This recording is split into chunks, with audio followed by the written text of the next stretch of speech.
Magandang araw mga kalaag. Nagluluto tayo ngayon ng lechon kawali.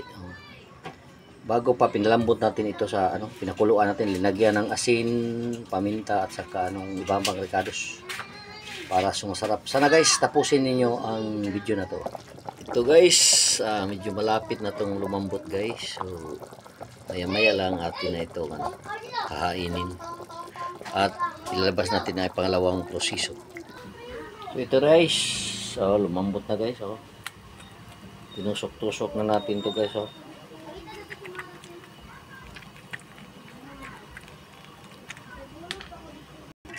guys, nagpapainit na tayo ng mantika guys. Maya-maya makikita natin ang pangalawang proseso sa ating ginagawang lechon kawali.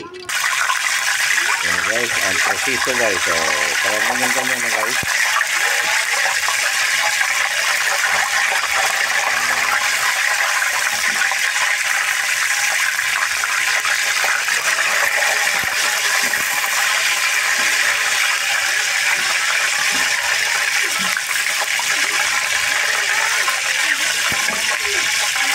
Bata guys, naglalaro sa may internet guys. Ito na po guys, ang ating niluluto. Lalantakan na to guys. May limonsito, kamatis at saka yung sibuyas bombay. Sausawan natin. Maraming salamat guys sa inyong panonood. Magandang araw sa ating lahat.